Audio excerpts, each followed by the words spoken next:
Hello மக்களே, வணக்கம்.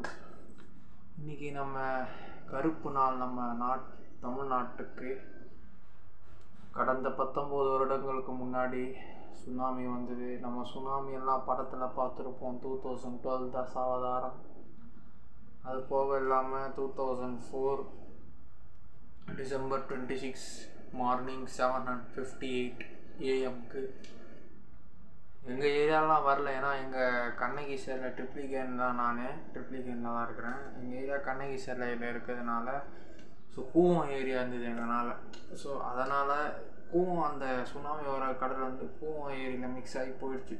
So அதனால் எங்கள் சைட்லேயும் தண்ணிலாம் வந்துடுச்சு மெயின் ரோடு அளவுக்கு. அந்த டைம் எனக்கு அப்போ 4 வயசுங்க. ஸோ அந்த டைமில் வந்துடுச்சு தண்ணிலாம். ஆனால் பீச் ஃபுல்லாகவே ரொம்ப டேமேஜ் ஆகிடுச்சு. பீச் சைடு இருக்கிற எல்லாம் அந்த மீனவர்கள் வசிக்கின்ற அந்த ஏரியா எல்லாமே டேமேஜ். ஹவுசிங் போர்டு ஃபுல்லாக எல்லாம் இடிஞ்சு போயிடுச்சு. அப்போவே ஹவுசிங் போர்டு ஃபுல்லாகவே எல்லாம் இடிஞ்சிச்சு.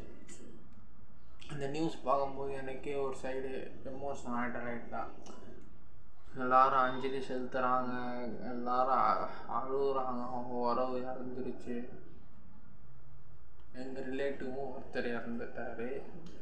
சொந்தக்காரர் தான், சிவான்ற ஒருத்தர் இறந்துட்டார். ஸோ நான் இந்த மாதிரி பீச்சுக்கு மார்னிங் எங்கள் அப்பாவுக்கு ரொம்ப க்ளோஸு, ரொம்ப தெரிஞ்ச ஒரு ஃப்ரெண்டு, சொந்தக்காரர். காலையில் பீச்சுக்கு கிரிக்கெட் விளையாட போனவர். அவர் ஒரு சின்ன பொண்ணை காப்பாற்ற போனார். அவர் காப்பாற்ற போய் எல்லாரும் இவரோட ஃப்ரெண்ட்ஸ் எல்லாரும் போயிட்டாங்க.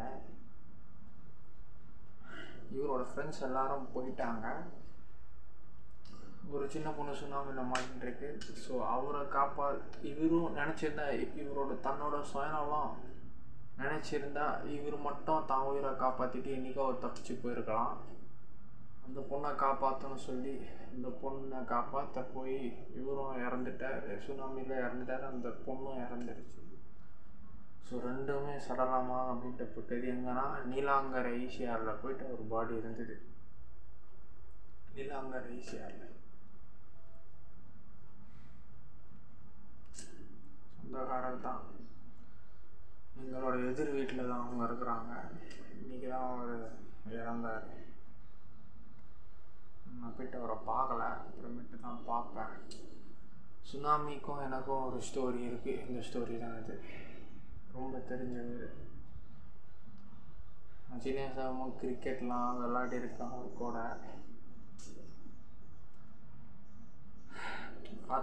என் சொந்தக்காரர் என் சைட்லேயும் ஒரு இழப்பு.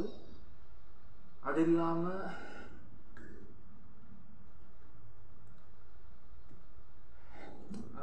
அந்த டிவியில் இவ்வளோ சபப்பெட்டிகளோ வச்சு உடைக்கிறாங்க.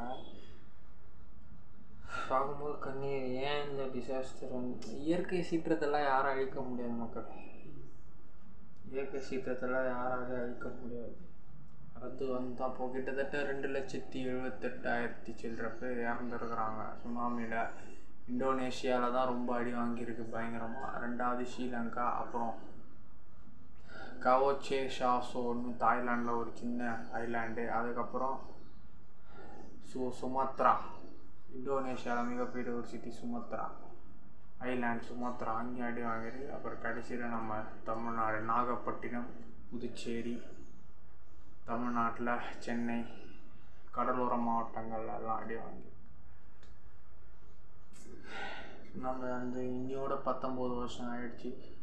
அதனால அவங்க எனக்கு தெரிஞ்ச சொந்தம் ஒன்று போயிருக்கு. எனக்கு தெரியாத பல சொந்தங்கள் 19 ஆயிடுச்சு. நீங்கள் உங்கள் லைஃப்பில் இழந்தவங்க முன்னாடி நீங்கள் ஜெயிச்சிடுறீங்க. அவங்களோட இறந்து போனவங்க பிளெஸ்ஸிங்ஸ் என்றைக்குமே உங்களுக்கு இருக்கும். கிவ் அப் பண்ணுறாதீங்க. வாழ்க்கை கண்டினியூ பண்ணிக்கிட்டே இருங்க. அவங்க இறந்து போனவங்களாம் நம்ம சாந்தி கண்ணீர் அஞ்சலி விடுறாங்க. எல்லாம் அவங்களாம் நம்ம ஆத்மாக்கள், நம்மளை கடவுள். அவங்களாம் நமக்கு இறந்து போனவங்களாம், இந்த சுனாமி அன்றைக்கி இறந்து போனவங்களாம் மிகப்பெரிய கடவுள். ஸோ மெரினாவில் போய்ட்டு பால் ஊற்றுறாங்க, பூ ஊற்றுது. யாருன்னா இருந்தால் அந்த கடமையெல்லாம் போய் செய்யல.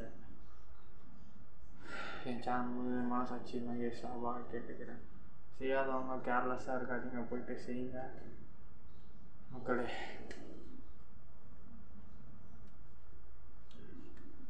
Jesus Christ. நேற்று தான் கிறிஸ்மஸ் முடிஞ்சு அடுத்த நாள் இந்த ஒரு கருப்பு நாள். Jesus Christ my father in heaven.